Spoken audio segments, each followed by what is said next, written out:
নমস্কার বন্ধুরা, সবাই কেমন আছেন? আশা করি খুব ভালো আছেন। আপনাদের আশীর্বাদে আমিও খুব ভালো আছি। কাকুলির আরেকটি নতুন ব্লগে আপনাদের স্বাগত জানাই। আজ আকাশটা খালি দেখুন, শ্রাবণ মাসের এত বৃষ্টি হচ্ছে, অঝরে বৃষ্টি হচ্ছে। বৃষ্টি কিন্তু কমার কোনো মাত্রা কম নেই, মানে এতটাই অঝরে বৃষ্টি পড়ছে। আর তারই সঙ্গে এই আকাশটা দেখুন, মাঝে মাঝেই এত মেঘলা করে আকাশটা রয়েছে, আবার মাঝে মধ্যে একটু কোথায় যেন এক ফালি সূর্য কি আকাশের অবস্থাটা এইরকম। কত রকমের আকাশে ছবি দেখতে পাচ্ছি, মানে আমার যেন দেখে মনটা যে এত ভালো লাগছে না, মানে কি বলবো। আজকের ভিডিওটা মানে একদম দুপুর থেকে আরম্ভ করলাম। প্রায় এখন কটা বাজে জানেন? 3:45 থেকে 4টের মধ্যে এই সিনগুলো আমি দেখতে পাই প্রতিটা দিন। এই শ্রাবণ মাসে কখনো তো রামধনু দেখতে পাই, রামধনুটা তুলতে সুযোগ পাই না। ও রামধনু দেখতে দেখতেই রামধনু কোথায় মিলিয়ে চলে যায় কি জানি। পুরো দেখুন আকাশটা মেঘে ভর্তি, যেখানেই মেঘ জমছে সেখানেই বৃষ্টি হচ্ছে। আর এখন তো নিম্নচাপের পুরো গভীর নিম্নচাপ চলছে, বৃষ্টিতে অঝরে বৃষ্টি। এই বৃষ্টির দিনে খেতে ইচ্ছা করে, ঘন ঘন খেতে ইচ্ছা করে।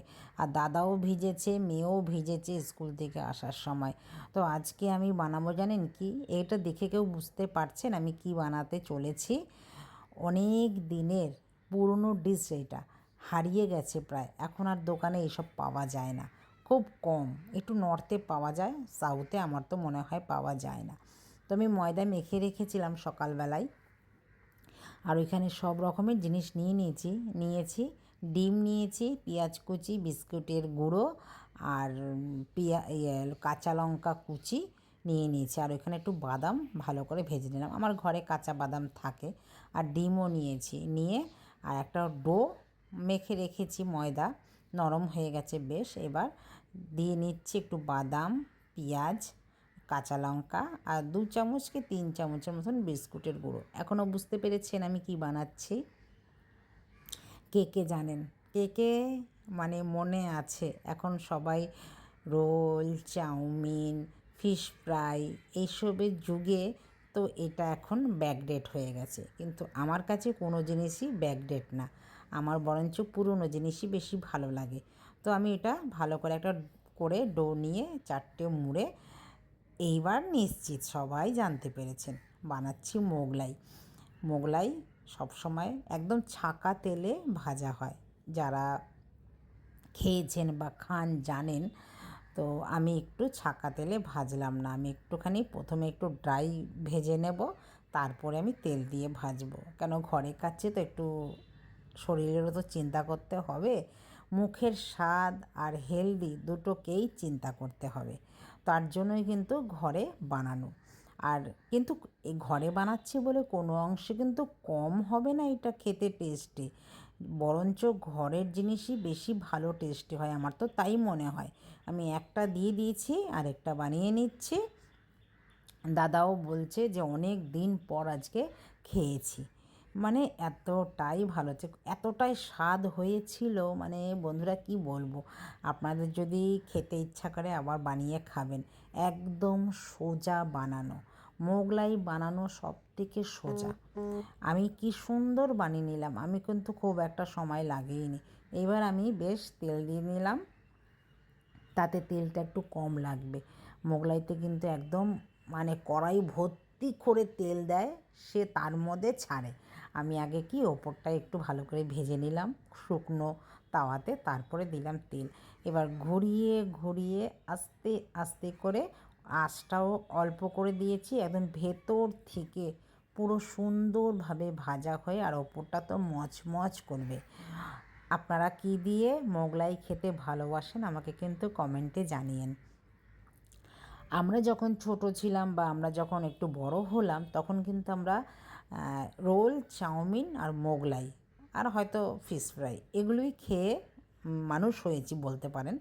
এখন তো অনেক রকমের ভ্যারাইটি খাওয়া ফাস্ট ফুড থাকে। তো কলকাতার নর্থের লোক বেশিরভাগ কিন্তু মোগলাই খেত। ইভেন বাড়িতে কেউ আত্মীয় স্বজন আসলে পরে যদি সন্ধেবেলা আসতো, সঙ্গে সঙ্গে একটু দোকান থেকে মোগলাই এনে দিত বা একটা থামস আপ এনে দিত। তো অনেক দিন পরই আজকে আমি আবার মোগলাইটা ট্রাই করলাম। প্রথম যখন আমি ব্লগ শুরু করেছিলাম আপনাদের দেখিয়েছিলাম মোগলাই, তো আজকে কিন্তু বানাচ্ছি আবার অনেক দিন পর, প্রায় 2 বছর পর আবার মোগলাই বানালাম। আর এই বর্ষাকাল এত অঝরে বৃষ্টি হচ্ছে, আর এই রকম মোগলাই খেতে কিন্তু বেশ ভালো লাগে। আমার সাথে কে কে একমত একটু জানাবেন। মোগলাইয়ের সাথে অনেকে খায় আলুর দম দিয়ে, বা দোকানে এই মোগলাইয়ের সাথে আলুর দমই দেওয়া হয়, কিন্তু আমি তো আর আলুর দম বানাইনি, আর আমাদের আলুর দম দিয়ে খেতে ভালোও লাগে না সত্যি করে বলতে। মোগলাই শুধু শুধু একটু সস দিয়ে, চিলি সস টমেটো সস দিয়ে খেতে আর সালাড দিয়ে খেতেই বেশি ভালো লাগে। আমার কিন্তু এটা ভালো লাগে। আপনাদের কি দিয়ে ভালো লাগে খেতে সেটাও কিন্তু কমেন্টে জানাবেন। যদি আমি কিন্তু আবার আলুর দম দিয়ে বানিয়ে আমি দেখাবো আপনাদের। তো আমার একটা ভাজা হয়ে গেল, তো আমি দ্বিতীয়টাও ভেজে নিলাম। 3টে বানাবো, মেয়ে আবার বাদাম ছাড়া খাবে।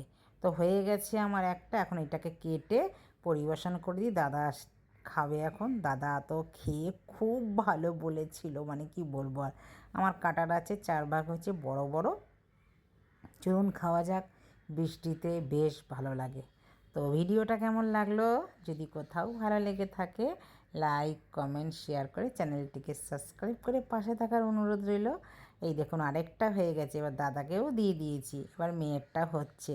ওই সবার লাস্টে আমার দাদা খেলো, মেয়ে খেলো, তারপরে আমি খাবো। এবার আমারটাও নিয়ে নিয়েছি, সব 3টেই পরপর ভেজে নিয়েছি। আর দেখুন ভেতরটা তেমনি মোটা পুর হয়েছে আর ওপরটা তেমনি খাস্তা হয়েছে। খেতে যে এতটাই সুন্দর হয়েছিল, এতটাই টেস্টি হয়েছিল, মনে হচ্ছিল পুরো দোকান থেকেই কিনে এনে গেছি। তো এখন খাওয়া যাক। দেখা হচ্ছে আবার নতুন একটি ব্লগে, নতুন কিছু নিয়ে, নতুনভাবে। সবাই ভালো থাকবেন, সুস্থ থাকবেন, আর ভিডিওটা ভালো লাগলে পাশে থাকার অনুরোধ রইল। নমস্কার, দেখা হচ্ছে পরবর্তী ব্লগে। টাটা।